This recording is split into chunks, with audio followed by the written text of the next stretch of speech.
De nuevo con ustedes, continuamos, Marte, nos platicabas del sistema geocéntrico y del zodiaco.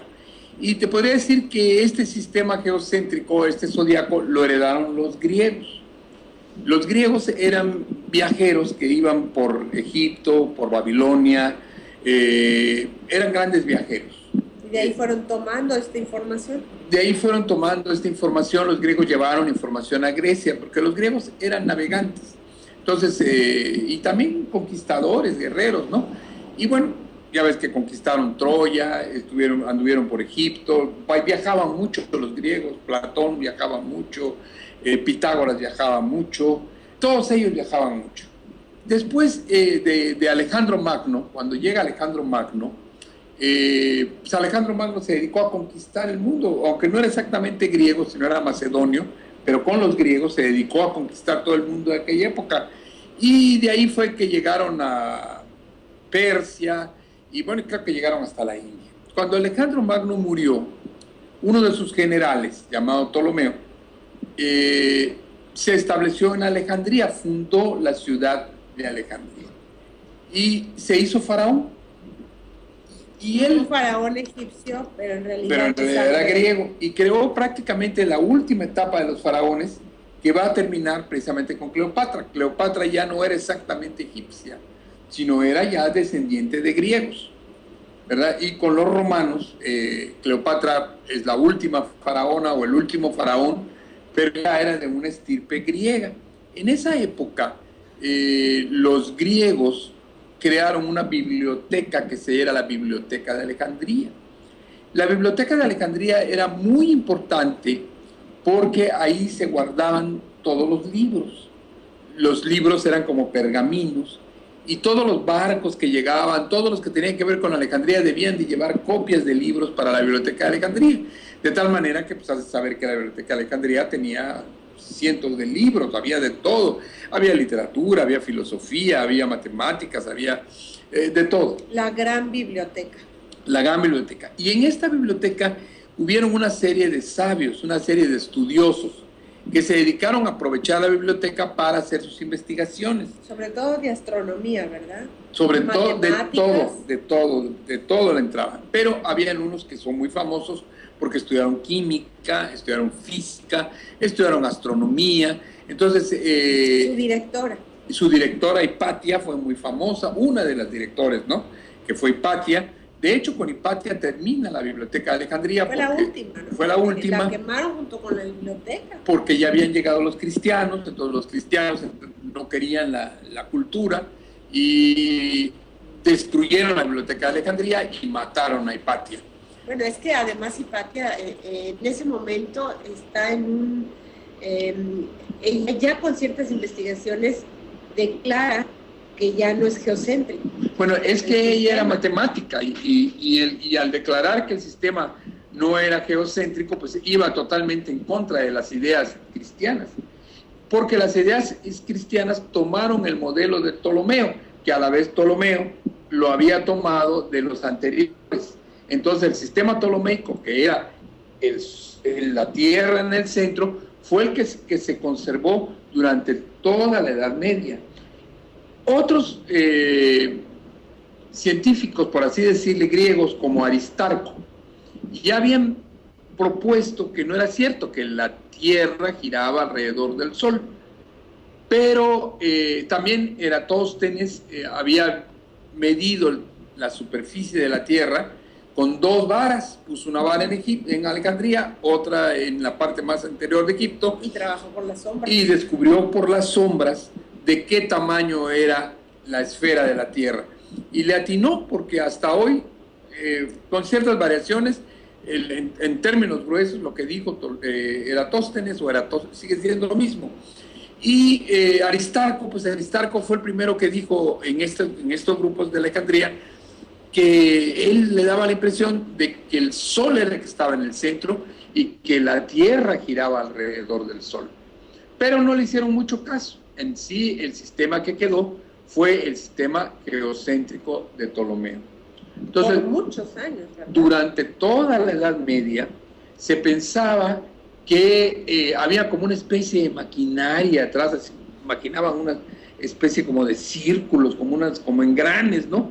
Que se iban moviendo, y al irse moviendo estos engranes, movían todos los planetas, el Sol y todo alrededor de la Tierra. Era así medio sofisticado, pero bueno, los llevaba al punto de que hacía la cosa, ¿no? De que todo giraba y que todo giraba alrededor de la Tierra. Así pasaron muchos años. Toda la Edad Media se pensó que realmente era así, que la Tierra era el centro. Y cualquiera que se le ocurriera pensar que no era así, pues inmediatamente la Inquisición se lo echaba, ¿no? Por ejemplo, Giordano Bruno, que era un monje precisamente, entonces Giordano Bruno empezó a decir que no solamente la Tierra no giraba alrededor que no solamente el Sol no giraba alrededor de la Tierra, sino que debían haber muchos mundos. Fíjate, fue la primera vez que a alguien se le ocurrió pensar que no solamente eran planetas, sino que había miles de mundos, y que pues, si había miles de mundos, había miles de vidas. Entonces él empezó a hablar de los polimundos y las polividas. Hay miles de mundos, hay miles de vidas. Y claro, su final fue la hoguera. La hoguera no salvó. No se salvó. Pero otro personaje que también era monje, que era Copérnico, Nicolás Copérnico. Porque después de Hipatia, todo el conocimiento quedó en manos del clero. Todo el conocimiento quedó en manos del clero durante 2000 años, 1000 años. Y ya en el Renacimiento, Copérnico propone que en realidad el Sol está en el centro, y escribe un libro que se llama La Revolución de las Esferas Celestes. Obviamente, como él sabía que lo iban a quemar, lo guardó y fue publicado hasta que él murió. Post-mortem, para evitar precisamente que lo llevaran a la Inquisición, ¿verdad? Pero este libro causó una gran conmoción, porque mucha gente, sobre todo sabios, gentes que estudiaban, pues empezaron a pensar que realmente resulta que el Sol era el centro del universo, cuando menos en ese momento, el centro del universo, ¿no?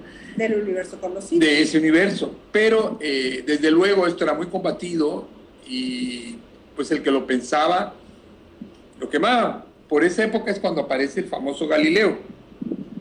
Y Galileo llega a la conclusión de que no eran esferas pristinas las que giraban ahí como la luna y todo esto, sino que eran mundos, porque Galileo tiene la posibilidad de ver por primera vez en un telescopio. Ya trabajaba con telescopio, ¿verdad? Este telescopio lo habían inventado para ver, es un catalejos, para ver desde lejos cuando los barcos aparecían. Los relojeros les ayudaban a construirlo. De hecho, los holandeses, ¿no?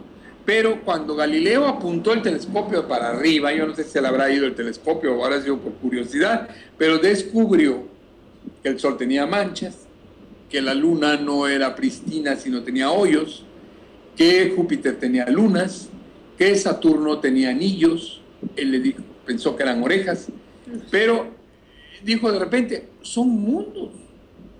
Él era muy amigo del Papa, y entonces fue con el Papa y le dijo, oye, pues acabo de descubrir que en realidad son mundos, y tú eres un hombre muy culto, eres considerado como un hombre muy culto, entonces te lo digo a ti. Pero el Papa, lejos de aplaudirlo, lo mandó a la Inquisición.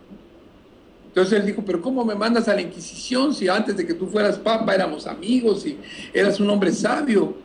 Y de alguna manera el Papa le hace ver que él no puede aceptar eso porque es ir en contra de la Iglesia. Entonces llevan a Galileo a la Inquisición y le hacen todo tipo de maldades, hasta que finalmente le hacen abjurar a la idea de que él había visto estos mundos y que la tierra se movía y que todo se movía, y entonces él tiene que ir hincado delante de todos los frailes y decir, estoy equivocado, no es cierto, la tierra no se mueve, nada se mueve, todo es como ustedes lo han pensado. Y de ahí viene la famosa frase que dicen que cuando Galileo estaba hincado, abjurando y diciendo que nada era así, dijo entre dientes e cursi movi, que es, y sin embargo, se mueve. Sí. Y es la famosa frase de Galileo. Frase célebre de Galileo. Eso le perdonaron la vida. Estamos hablando del Renacimiento. Le perdonaron la vida, obviamente, pero lo dejaron encerrado, lo castigaron como con una prisión de vida. Quedó ciego, yo creo que de ver el sol. Y bueno, los últimos años de su vida fueron muy desgraciados y murió prácticamente de una manera muy trágica. Muy triste. Pero él ya había dado un golpe tremendo junto con Copérnico. Y al llegar ahí a este golpe que dio, empezó a surgir una serie de ideas en el mundo. Y otro personaje llamado Kepler, que era alemán. En Alemania habían triunfado los hugonotes y no estaba tan dura el asunto de los católicos, aunque luego los católicos llegaron, derrotaron a los hugonotes, persiguieron a Kepler. Y Kepler se fue a refugiar con un amigo suyo, ¿verdad? Más bien era un científico o un estudioso del cielo que se llamaba Tycho, ¿no? Tycho Brahe. Lo conocía y Tycho Brahe le ayudaba, lo financiaba. Tycho Brahe tenía mucho dinero y lo contrató como astrónomo en su isla, en una isla de Dinamarca, en donde Tycho Brahe se dedicaba a estudiar el cielo. Tycho Brahe pensaba él era todavía de los que pensaba que la Tierra era el centro. El centro. Pero, sin embargo, tenía estudios muy especiales del cielo.